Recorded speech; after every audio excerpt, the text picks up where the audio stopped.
All right. Good afternoon, everyone. It's been 4 months since we last met. Weather has changed significantly since July, and we have quite a few items. This is the last meeting for the Cybersecurity Advisory Council for 2025. And so we'll go ahead and bounce over to my presentation and we'll get started. So for the agenda today, we'll have an opportunity to review and make any corrections from the meeting 10, the July meeting. We need to do a little housekeeping and set a schedule for 2026 for council meetings. Then we're going to go to each of the different members of the council that have started working on sector-specific plans, work groups, that kind of stuff.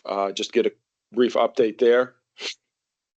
Going to walk through what ADS is going to propose to the legislature this year as far as expanding membership of the council to meet or have included a number of critical infrastructure sectors that seem to be underrepresented but do play an important role in Vermont. So we'll walk through that. We have due, I don't know, 15th, 20th, something like that of January, an annual report. I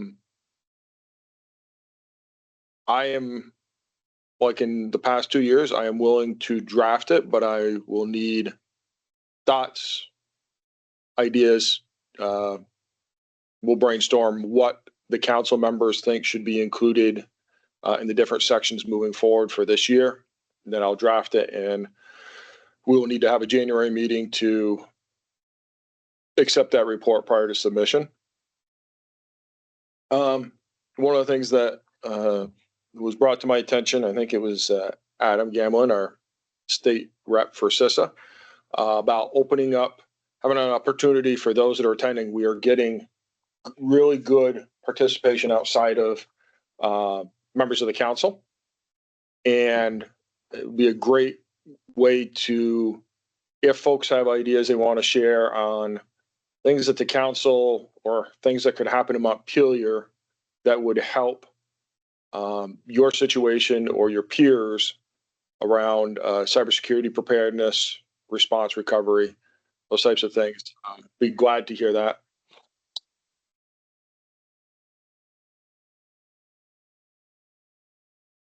And then any open discussions, and then we'll adjourn.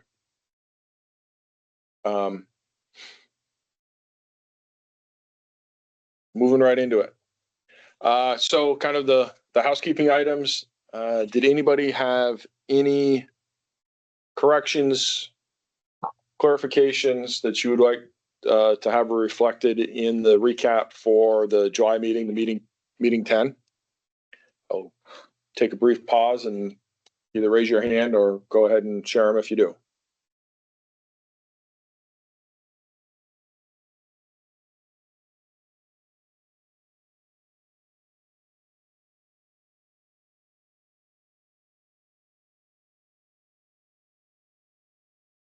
Okay.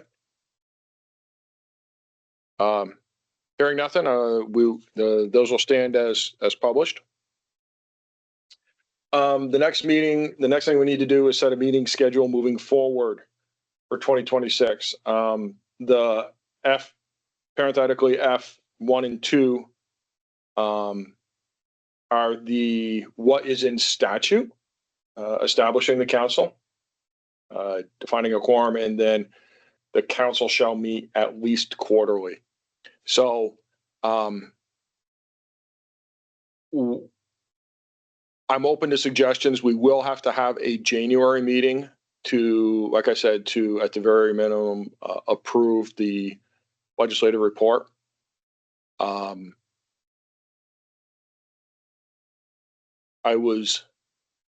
start the conversation, I was thinking that we're trying to move, right, that as we'll hear in a minute, more sector-specific activity. And I wondered if it was more appropriate to shift to a quarterly meeting cycle to allow for more time, an opportunity to meet at the sector level. Because it feels like as a group, we might have kind of done as much as we can in the broad cybersecurity sense, and really need to focus on things that are that bubble up through the sector specific work. So I'm going to pause there. This question is to council members only. So for those that are guests joining, just as an FYI. Entertaining thoughts, suggestions? Sean, this is Joe Duncan. I apologize if someone has raised their hand. I'm driving, so I can't see that. I'm in favor of the quarterly. Okay. Thank you, Joe. I do not see anybody having raised their hand at this point, so yours is the first bit of feedback. I'll look to the others for the council to either kind of agree or offer an alternative. So Sean, just to clarify, you're advocating that the council members meet quarterly and these subgroups meet whenever is efficient for them? Yeah, because they're working kind of independently of the council. Okay. So to hopefully allow more opportunities for the subgroups to work and do the sector specific stuff to bring up through. That was my thought. And to bring up through, you mean basically report back at one of these quarterly meetings to the rest of the council? Yes, because any work that's done there isn't really, how do I want to say it? The rep would be bringing forth to the council right. What they suggest for the council to endorse or to follow through on activities, reports, funding requests, those kind of things. So yeah, trying to think about how we can give more space for the sector specific work and realize that if we meet too often, we may not have a whole lot to meet on. Does that make sense, Eric? It does. Do we adhere to the idea of the legislation with the council meeting quarterly if one of the subgroups meet quarterly and the council only met semi-annually? Or are we hand-tied to be the council meets quarterly and that's the minimum? So the council has to meet quarterly. Any of the working groups are support mechanisms that reps to the council are using, right, to help get sector specific ideas and gather and collect stuff. They are not like technically working groups of the council. Right. So it would not meet our statutory requirement. We're going to have to meet at the least quarterly. It also allows them the space to not have to do minutes and post things and all the other public meeting stuff, correct? Yes, because it's an instrumentality of the individual that's representing a sector, not of the council. And I apologize, but we meet every other month now. Is that accurate? Yes, currently we're meeting 6 times. Well, we canceled one, but we were scheduled for 6 times a year. Yeah, then I'm on board with the quarterly then. Thank you. Yep. Sue, I see your hand is up. I was going to say I'm on board for quarterly as well, but I wanted to beg the question or put the question out there. Should there be a more structure about reporting in from the individual sectors in a timely way so that when the quarterly meeting happens, we're prepared for any votes and or activity that needs to occur? Yeah, I think that's a great point, right? And that was why today's agenda item kind of starts with that update from each sector. I think formalizing that and maybe having a quote unquote published report or something that can be shared amongst the council prior to the council, with identifying any required action items by the council for the meeting would help bring that efficiency. Is that what you mean also? Yeah, I just wanted to brainstorm ideas for making sure we didn't lose the ability to complete meaningful work. Yep. definitely like the brings idea. in a good opportunity for more structured work within each of the sectors. But I'd worry that if we only had quarterly opportunities to approve or vote on things, that might become tactically challenging if there wasn't a good structure for getting that information in front of everybody. Yep. Good point. I'll make a note of the need to make sure that we formalize kind of that process so that if we are going to meet quarterly, that it's both efficient and we don't have things suffer in the 3 months in between.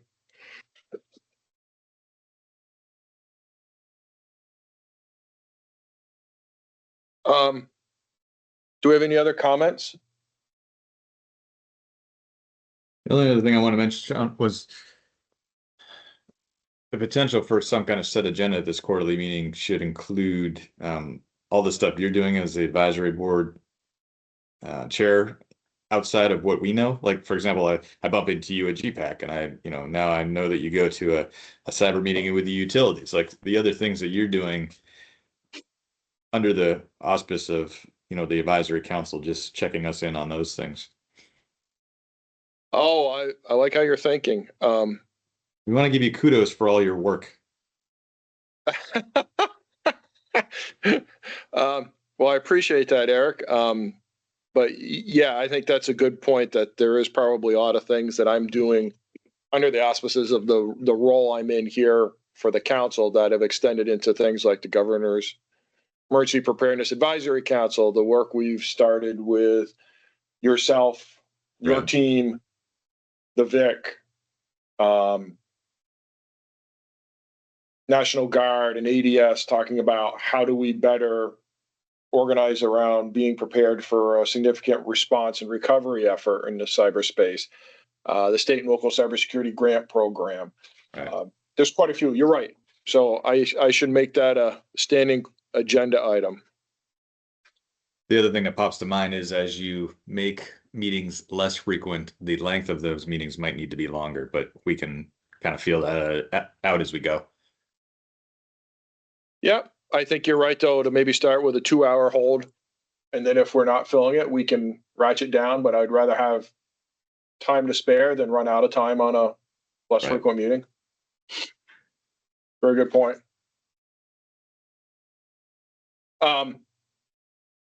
Any other comments? Ideas? Alternatives?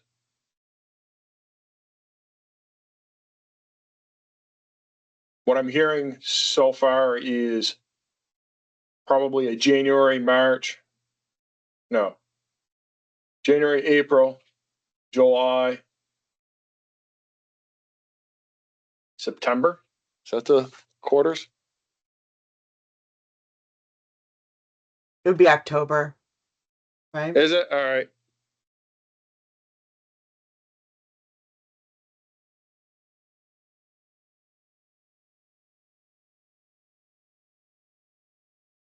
Oh yeah, October. Thank you. We will need a motion and a second and a vote by the council to establish a quarterly meeting cadence for 2026 that is based on January, April, July, and October. So moved. Second, Oh, who's the quick second? Joe Duncan. Thank you, Joe.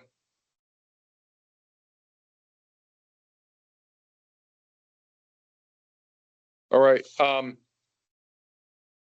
We have a motion. Any discussion?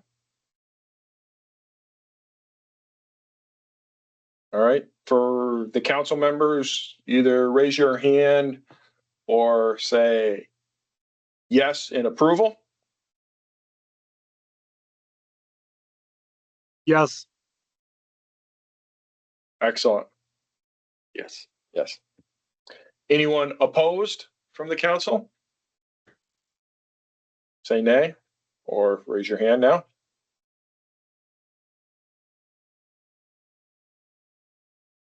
Sue, I see your hand up. Is that a carryover from the yes? Nope. There we go. That's me being slow. Sorry. Thank you, Sue. Anybody care to abstain? All right. The motion carries. We will move to quarterly for 2026. My assumption is, are we good with keeping it the same, whatever this is, the third Wednesday in those months in the afternoon? That And I works for will- me, yeah. Yes. All right. And if we need to adjust, we will, but it seems like people have kind of reserved that. So we'll continue with that, and I'll get the meeting invites out probably early next week, so they'll have placeholders on your calendar. Thank you, everyone.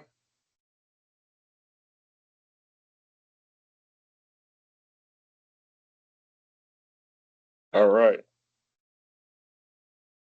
Sector specific plans. So trying to think here. I'm looking through who we have. I want Joe, I'm going to have you go last.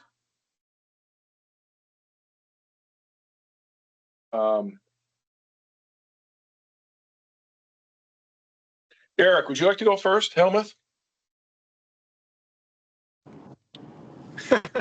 Yeah, sure. I can go first. Not a lot to update everyone on. We've had we've done some outreach to the sort of sector specific essential supply chain type folks that we had initially identified, and I haven't gotten a lot of feedback from those folks yet.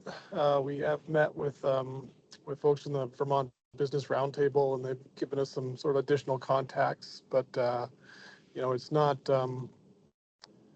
These are kind of smaller organizations that maybe don't have dedicated IT teams, or certainly not cybersecurity teams. So I don't know that we're getting a lot of feedback, but we're working on it.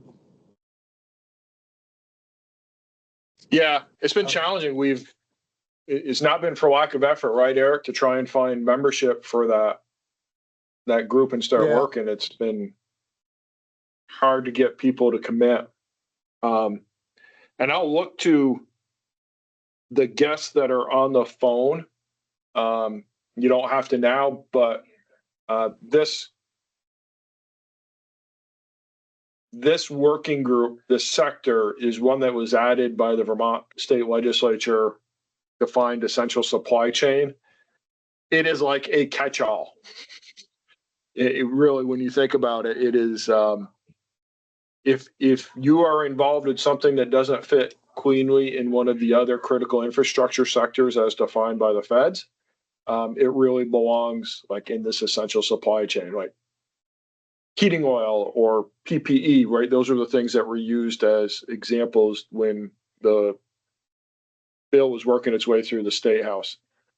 So if those on the phone are either represent something that would fit in that, or could refer someone to Eric and I, we would welcome that either here or, follow-up email. That would be great.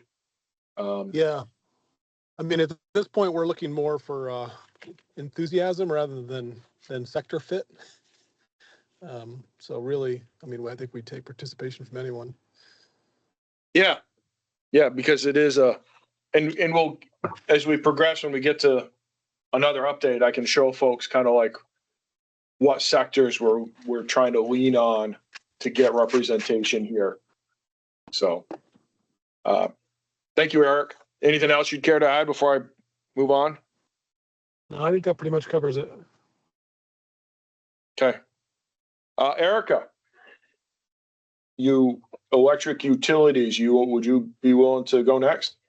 Yeah. So there's an annual DPS, Department of Public Service cybersecurity meeting that we have generally in the spring, but we ended up having it in October. Representatives from all the utilities come together and share, what we're working on, what we're seeing. What came out of that mostly, Sean came and joined us. Eric Hillmouth was there as well. What came out of it was that we need to get the group together more frequently. So they're excited about the council and some of the opportunities that might come out of it. But we definitely need to keep that conversation going. So that'll be my mission for the next quarter. And we're shooting for like a January, February timeframe to kind of reconvene them, right, Erica? Yep. Late January, early February was what we talked about. I have not put the feelers out because I feel like it's a bad time to get people to plan for January. So it's on my list. We'll keep talking about it, but probably late December, I'll get something on the books. Yeah, I thought it seemed well received. Speaking to the group, this will get to Eric Foran's point about me running around doing stuff. And so I'd spent some time there, and I think we ended up going over an hour, just giving context around the council and different efforts like the state and local cybersecurity grant program, because there's a number of the utilities that are municipally owned, operated, which would qualify for some of those grant programs. So it was well received. I think there is some interest there, right? I mean, I think nobody was like rolling their eyes, whether it was the smallest ones or the largest ones. There was definitely interest to be participatory. So I was excited by that. I agree. So, and just for the good of the group, Sean, I heard about that meeting through the utilities meeting that we have annually with Velco, and Bill Jordan brought it up, and I was talking to Kirk Johnson about it, and he thought it'd be a good idea if VEM went to that as well. So I've been added to that list. nice. Yeah, that's what we're starting to realize, right? Is there's sometimes many efforts, but from different angles, and just these conversations are starting to align those things so that we're like sharing in those opportunities. So good. I'm glad you ended up getting on that list. It will. Yeah, and we're make sure to include you for the follow-ups. Right.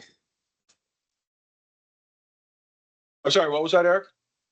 I just want to make it clear, we're cognizant of the fact that VEM is not a cyber expert. We're the downstream consequence management people, but the further up the chain we can get to understand what's going on and what the ramifications could be, that's where we come in with some subject matter expertise, or also the ability to support and coordinate behind the scenes, provide resources from the state. So that's just how we're getting into these different working groups, which is good for us. Yep. Absolutely.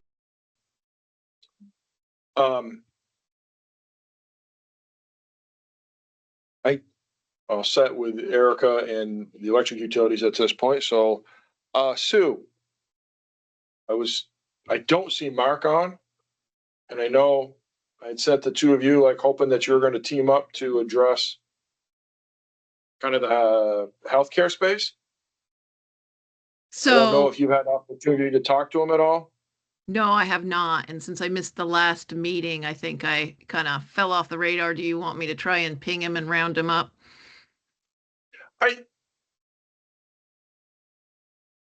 Yeah, I guess we can discuss because he's not here today. I don't know if something's happened and he's got obligations at the UVM Health Network. Right. So I guess I'll just start another email back Okay. to the two of you and see where things are. So I don't think I missed including him on this meeting, but that isn't out of the realm of possibility too, because he came in for Nate. So Right. so no activity on the healthcare space yet. No. Okay. Joe, trying to think do we have anybody else that's sector specific before we get to you?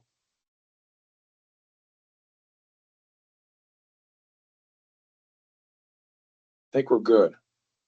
So, Mr. Duncan, would you like to go? Sure.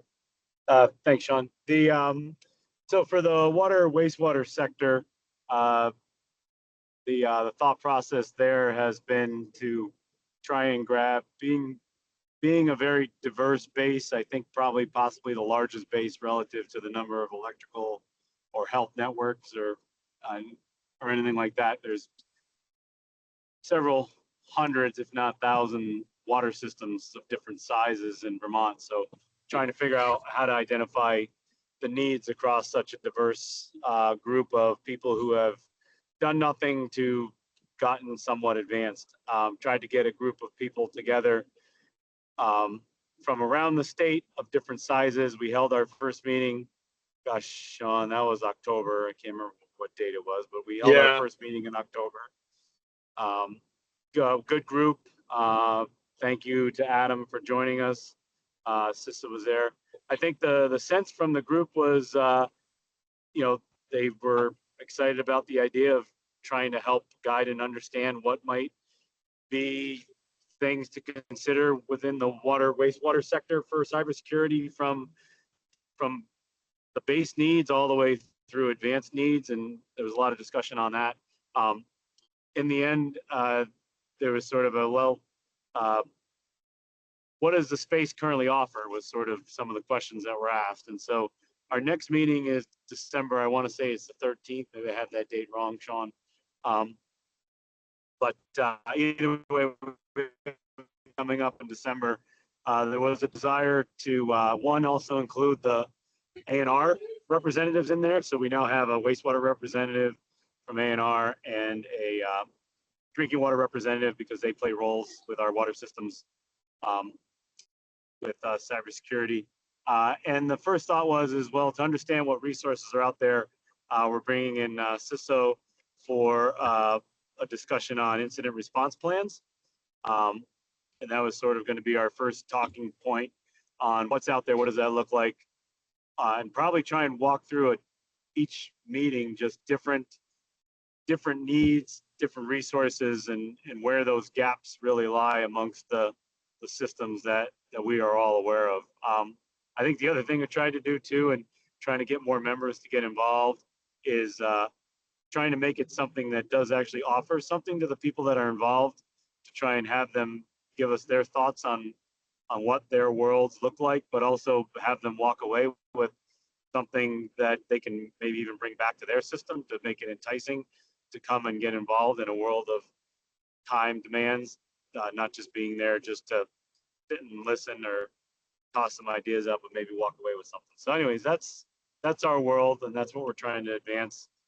Sean, I don't know if you were there, if I missed anything on that. No, I think that's a good one. And it's December 10th is our next meeting. Oh, thank you. Yeah, and I need to talk to JT, but that's the plan, is to have the state CISO kind of walk through.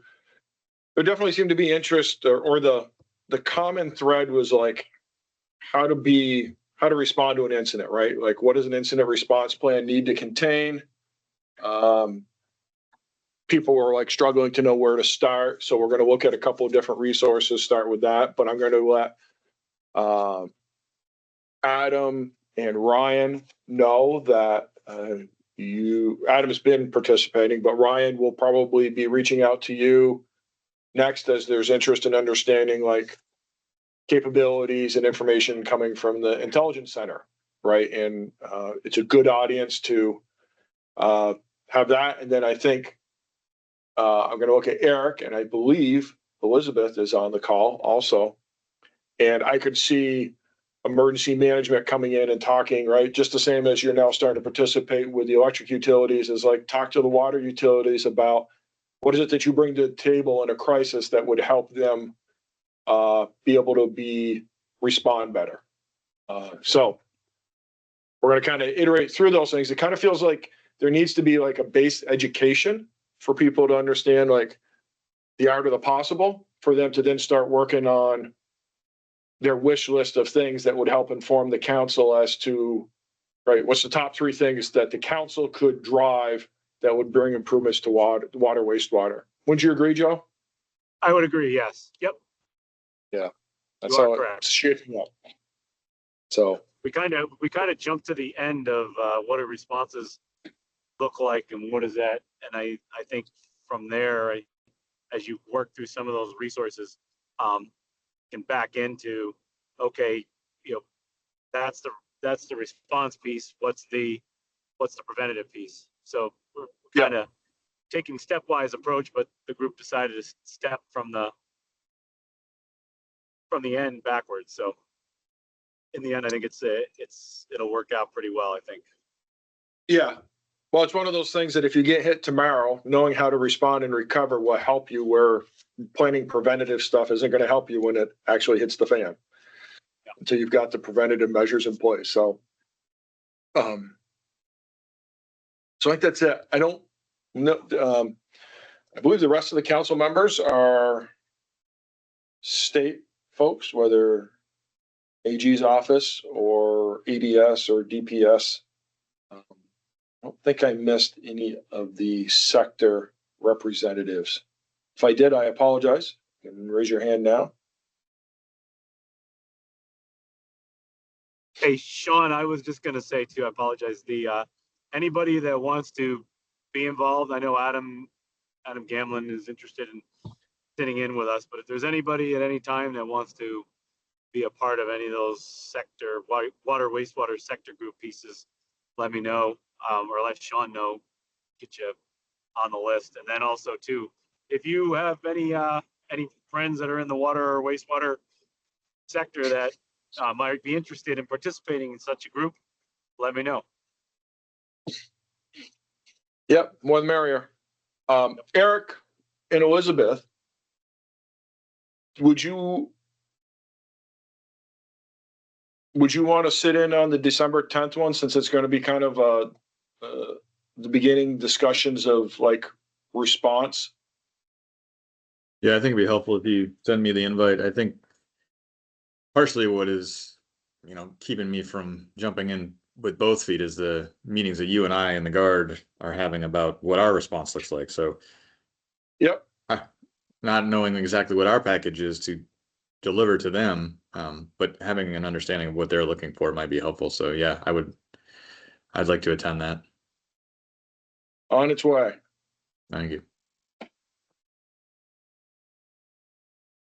Yeah, and before we leave the sector specific, you probably touched on something that maybe I should, and that is to the rest of the council is a lot of what the council has worked on in the first 2 years, and even our strategic plan, is really around preparedness and readiness, right? It's about education. It's about having resources to do, assessments and mitigation of findings, and sharing information at a high level SOC exercise, right? All kind of the proactive things that we know are the things we have to do. But there's also like the response and recovery piece of it. And so we have outside of this, a group of Department of Public Safety, ANC Digital Services, and National Guard folks have started meeting. We're trying to have a cadence of meeting monthly to understand what each's capabilities are, so that if there is a significant cyber event, the state is in a better position to assist with it.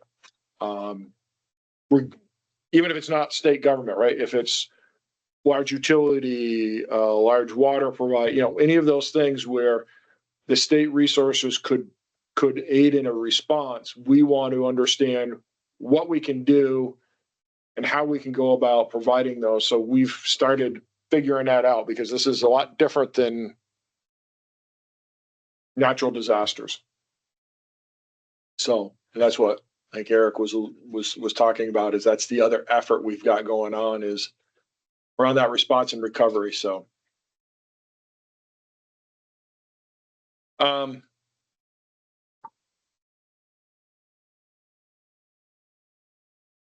right, I think we're set there. We're going to move on. So I alluded to this before. I hope, those that are not driving, so Joe Duncan, don't try and look at this, the slide. But what we've identified is on this slide is I don't want to say it, the the critical infrastructure sectors as defined by CISA, right? And if you notice, the ones that are like circled with the orangish ring, energy, water, healthcare, public health, out of the 17, those are the 3 that are really represented in the council. We have essential supply chain, which, even though Eric fits probably cleanly in gas system as energy utility space, we're really looking at that to like talk about food and agriculture, IT, transportation systems, financial, right? So that essential supply chain, that's where Eric said, you know, we're really trying to cast a broad net and get participation from those that are enthusiastic about the subject matter. There's one in there that was all I circled, and it's a question, and I don't need an answer to it today, but I think Eric Foreign, if you notice, there's emergency services as a designated sector. Mm-hmm. And I don't know how that plugs in, or if it even should be on our radar right now, or but I would like for you to give that some thought at some point. Is there a need to include a representative from that space for cybersecurity planning? It's interesting because that one's broken into 5 subsectors.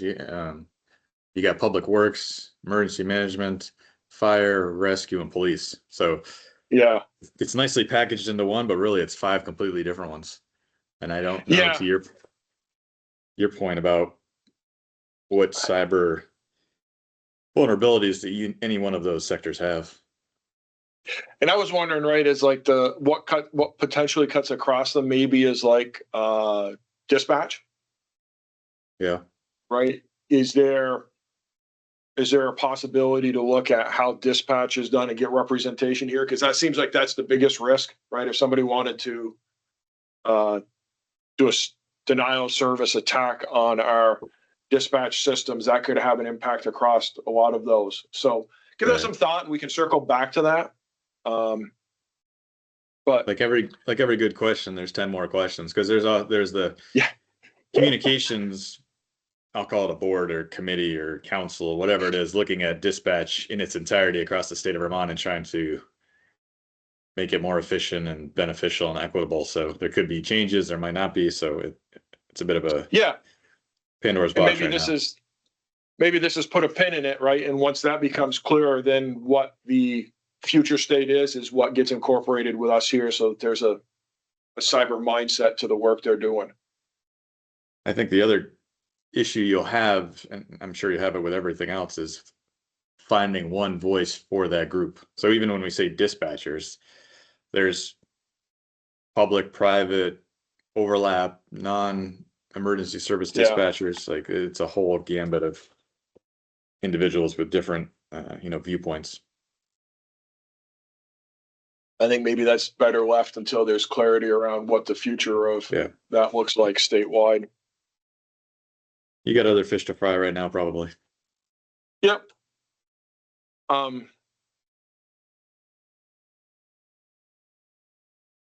So the 3 that you see in green, communications, government facilities, and then the one that we've added, education.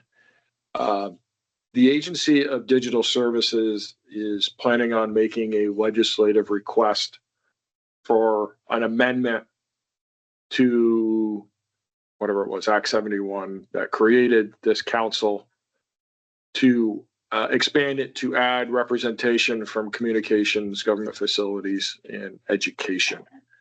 I believe Adam is on. Adam, you're on the call, right? Yep, I'm here. Can you repeat the question? Sorry. I haven't said the question yet. I just want to make sure you were here. Fair enough. I'm trying to do 2 meetings at one time, so I apologize. Okay. Quickly, does education not fit cleanly in the critical infrastructure sectors? Is that a discussion point? I've always tried to figure out where education fits, if it fits at all. Yeah, I usually put it under like government facilities, and then it kind of goes Okay. down into like a subsector of state and local government facilities, and goes on from there. Okay. So we could, all right, good to understand. Just because that'll inform how we ask for and whether or not we want to go for it. I think Vermont, there's enough interest in the education space. We will probably ask for an education specific representative. And then government facilities, we were thinking of asking a local government representative, municipality or something. So, okay. This is just FYI for the council that we are planning on making this request.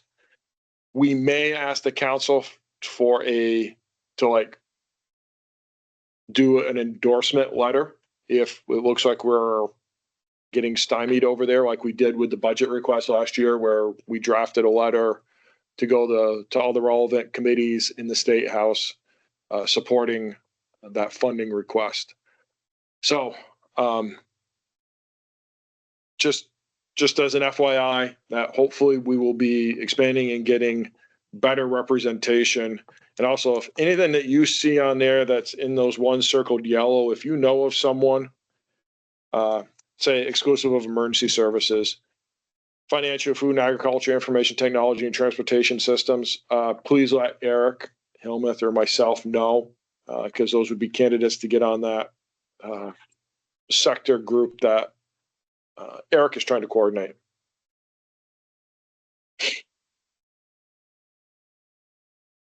All right. Next item, we have an annual report due in January. 2:15 or halfway through. Chief of Staff Kelly will make sure that I have it done in time. So this is what has been included on our last year's annual report. I went through and took out the different sections. I am willing to kind of turn ideas into prose and draft it and circulate it in advance of the January meeting so that we can approve it then and submit it. But I need people to kind of put your thinking caps on and give me ideas around each one of these sections. I shouldn't say each one of these. Executive summary, obviously I can summarize what we do. It's really the bullets 4, 5, and 6. Well, not even that, 4 and 5. Right. So executive summary, I can summarize based on what we end up writing for the report. The enabling legislation is static. The membership has an update. So we'll broadcast a new membership, including Ryan for DPS. Legislative recommendations, I'll probably include a brief summary of the expanding the council. We had done that last year and no legislator picked it up. So I'm hopeful this year a direct request will yield results. We are not going to be updating the strategic plan. So that really just is thinking about accomplishments and planned activities for the next year. So if you have them now, if you want to put them in the chat or something, that would be great. If not, I will follow up with an email to the council membership and ask that you respond to that email with your thoughts, ideas, content that could go into those 2 bulleted areas. So I don't think we'll crowdsource it here for the sake of time and other things we have to do, but I will need feedback from the council on that. Are there any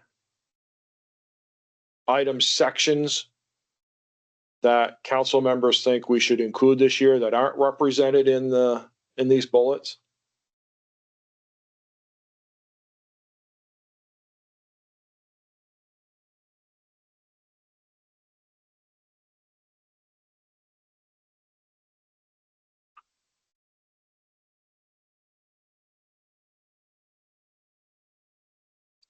So David says, when the calendar year planned activities be derived from the strategic plan?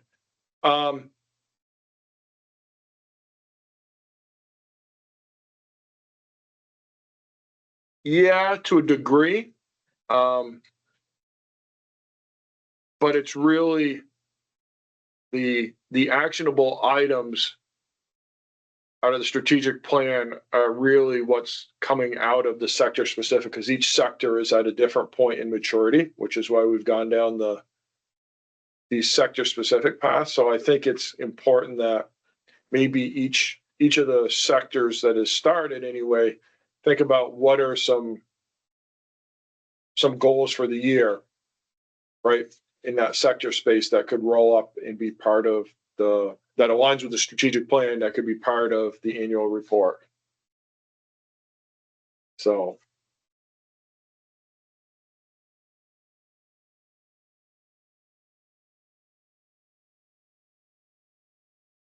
Sean, this other- may be, sorry. no, go ahead. No, I was gonna say this may be specific just for water and wastewater, but I was just gonna toss out that that's something that can be done at our December meeting, that we have to talk about what those goals are, that can also then inform your update, at least from the water and wastewater sector position. So just throwing that out there.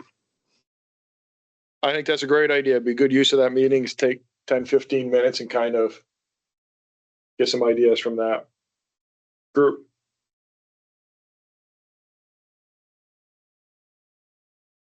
Any other thoughts before we move on?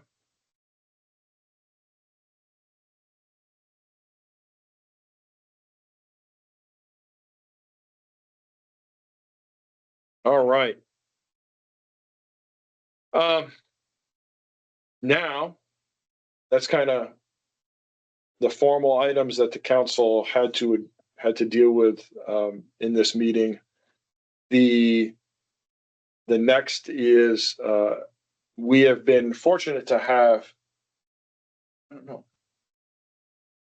quite a few guests that have been joining us the last couple of meetings. And so one of the things that I wanted to do, right, we have 22 in this meeting, of which probably less than maybe half are of the council. So that means we have just as many guests as we do council members, is open up the floor to folks to kind of bring forth ideas, suggestions, and this aligns nicely with what we were just talking about for planned activities for calendar year 26 is, and what are some things that the council could work towards that would be beneficial?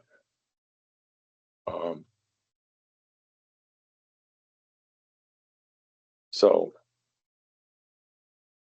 raise your hand and then we will work our way through. And our CISA rep, Adam, go ahead. All right, so I have feedback from two people who could not join the meeting. The first one's from the energy sector, general feedback regarding information sharing throughout the sector and trying to facilitate some sort of local group to share information around cyber events that have happened within the sector. The second is from the financial services sector. I'll read a quote. I think we need to get better as an industry in sharing cyber events, breaches, etc., and lessons learned around them. Maybe what, if anything, could have been done to prevent them. This could help determine where we spend efforts, whether in software or training, end quote. I also think that person would happily join the financial services working group. Adam, would you be willing to share that contact information with Eric Hillmuth and myself, and we will reach out to that person? Absolutely. Boy, thank you very much. So information sharing seems to be a theme there. Yeah, I like that. I like that lessons learned piece from the financial services person. I think that is a often something that doesn't happen, right, is that in a generalized way that doesn't like expose any organization, but can share like, hey, if my peers just spent more time training their staff on not clicking on links, this could have been avoided, or that kind of stuff. Good point. I made notes of those, Adam. Thank you.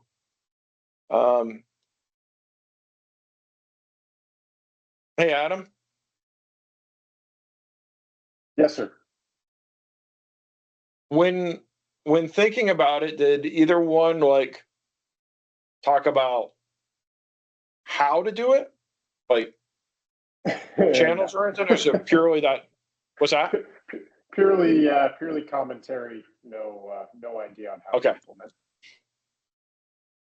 So I think that's something that like the council could like work on, is like what's a designated channel to share that stuff through, and how do people become through it, right? It's like, well, Ryan and Ron are on, right?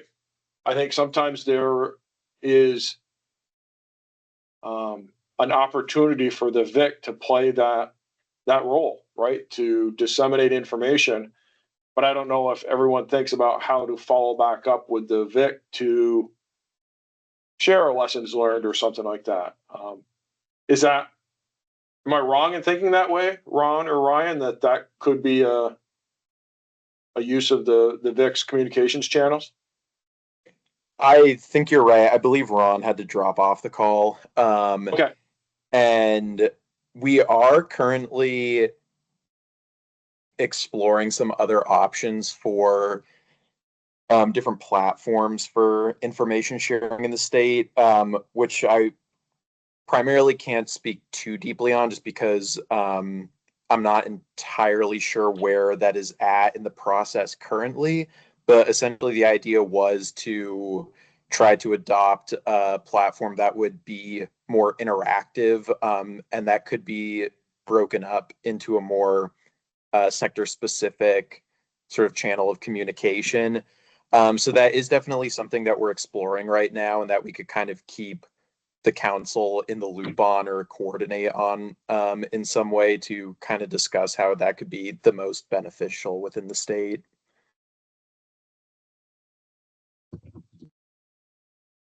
Excellent. Yeah, I think that would be good. And I think that's one of the things, right? It's like, I don't want to be that person that automatically jumps to technology, but sometimes landing on something like that and then getting people to start using it is how you really encourage it. Adam, I thought you were going to say we should use Discord, but I guess you missed that opportunity to suggest that. I think I'm too old for Discord. I'm sure there's nothing secure there. Yeah. Okay. Thank you, Adam. Others that are on the call that are guests that may have just suggestions, personal experience, things that could help us focus our work.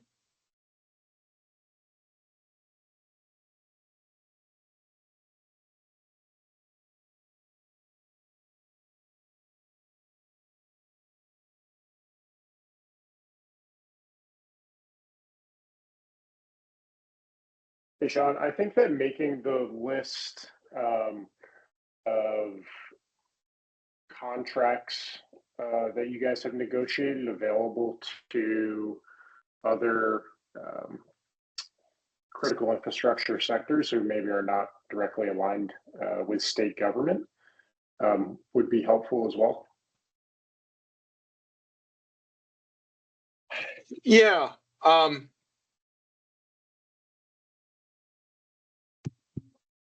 Especially for like the smaller utilities, right? You know, your 1 to 2 person shop. One, they don't know where to look for help. 2, they probably don't have the legal expertise to negotiate a contract. I feel like that would go a long way. Yeah. I guess I can speak to that now, and maybe that'll prompt some other discussions. the state of Vermont, the Agency of Digital Services specifically, working with the chief procurement officer, has a set of pre-negotiated contracts where the vendors have agreed to the state's terms and conditions and stuff like that. So we have these we call them master service agreements, I believe, but in essence, we have a master contract with a bunch of technology vendors across the US, not just locally. Working with the chief procurement officer this past year, the next round of those contracts, which they're getting ready to, I believe, make them available. They've gone through the advertising phase and stuff, will be available for use by municipalities outside of state government. So, what does that mean? So if you are critical infrastructure, local government, and you have the need for technology services, you can come right in and use these contracts and issue a statement of work against those to engage someone very quickly. The state's lawyers, the company, the contractor lawyers have worked out all the terms and conditions. You can be assured that all of the state's protections are there. So these contract vehicles now will be available to municipalities for use moving forward. So if you have, I don't know, you have an event, right? And you know that the state has a contract existing with New Harbor, you can actually tap into the state contract and write a statement of work and engage New Harbor to come do work for you. And it can be as quick as the statement of work in an email to the vendor. They give you a price and you give them the okay to move forward. It can be very quick by state contracting standards. The one caveat there, Adam, is that that's only to municipalities. It is not open to like privately held businesses, organizations.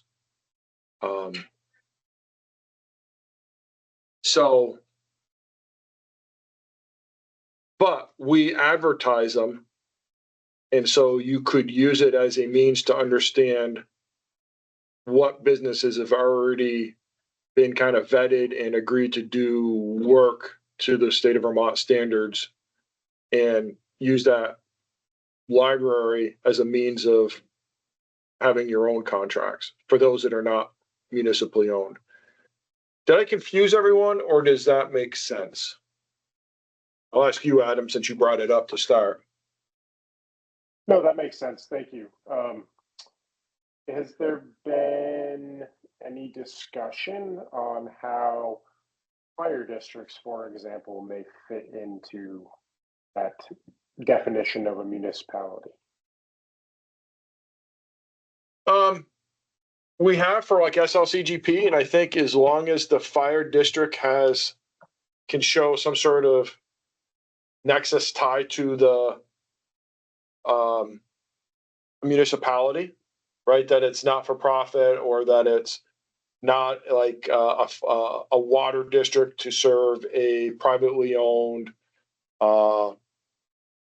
municipal mobile home park or something like that. They should be able to utilize these contracts also. So it would extend to say like law enforcement, I believe like sheriffs, even though they're at county level, they can utilize them. Sean, I believe government instrumentalities. Yeah. What's that? I believe municipalities are defined in state statute, because we run into that at VEM periodically when we say municipalities and we mean towns. It's actually like a governing organization, like a school district or a fire district can be considered a municipality per state statute. Yeah.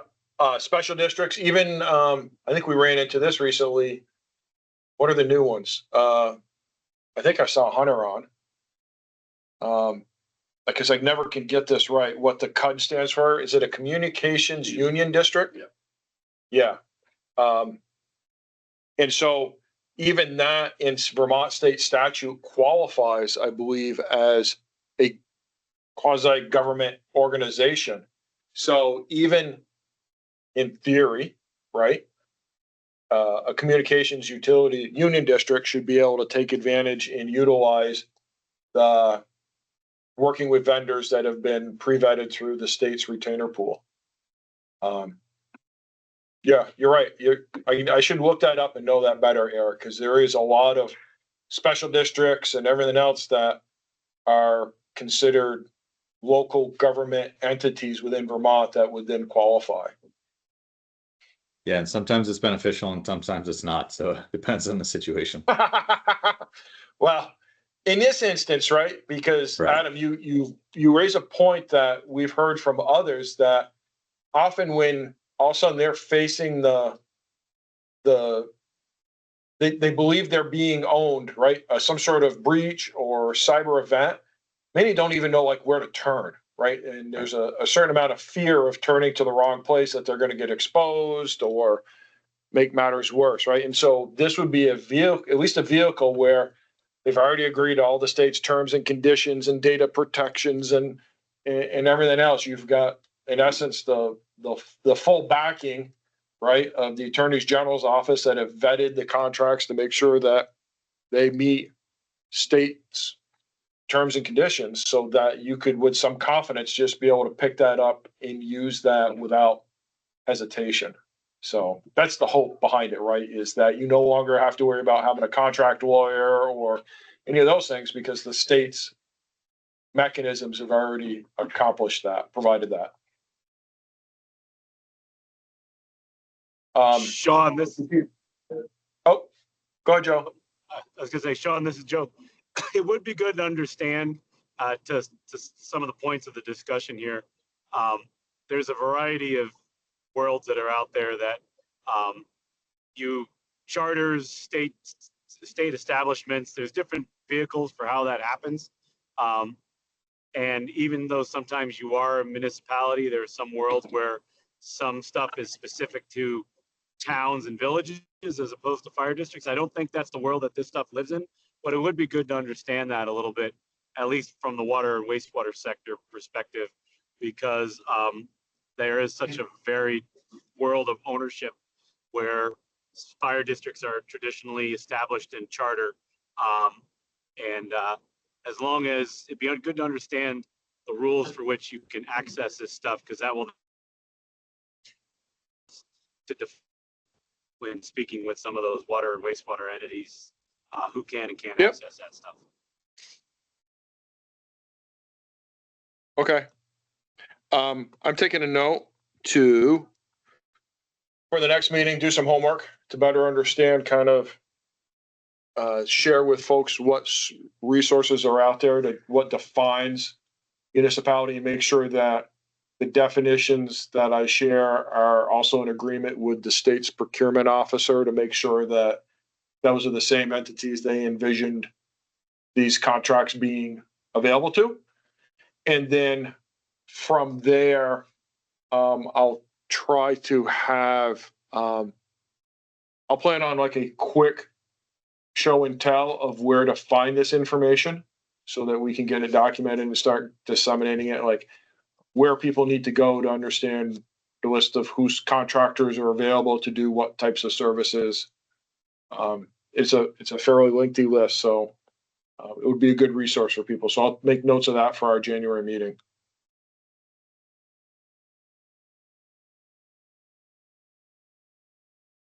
Other thoughts?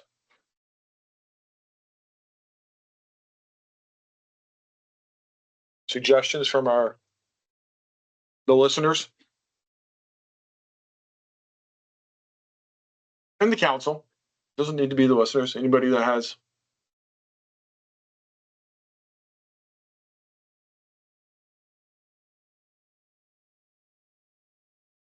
Oh, I was going to say, Peter Nelson posted in the chat for folks that that they are shared a website that reports on healthcare breaches or health breaches. Yeah, healthcare breaches. And then they are working on other industries also. So Peter works for a company in the cybersecurity space.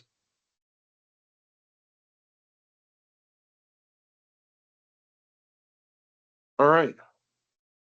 Hearing nothing, and we can come back to this. If folks have ideas, just raise your hand. Now we're into any open discussion items, non-agenda items, council or public. If there's anything that you want to talk about as it relates to cybersecurity or the work of the council, please raise your hand.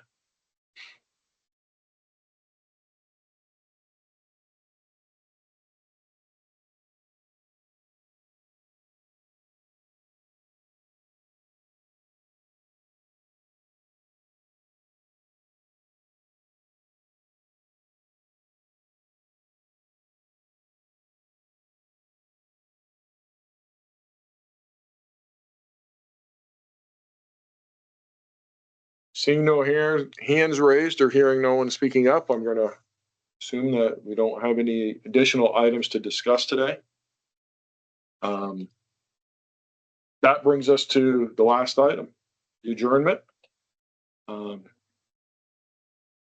those on the council, I will need a motion and a second, and then we'll have to vote to adjourn.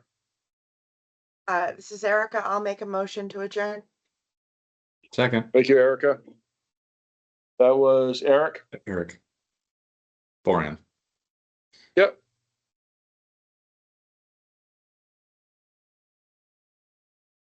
Thank you. All those in favor, raise your hand or say aye, please. Aye. Aye. Excellent. All those opposed or would like to continue the meeting, say nay now. Ayes have it. All right. Thank you very much, everyone. I will follow up with the items and get the schedule of the 2026 meetings on everyone's calendars. And thank you Thanks, for Tom. joining me on this November day. Have a good day. Bye. Bye. Thanks.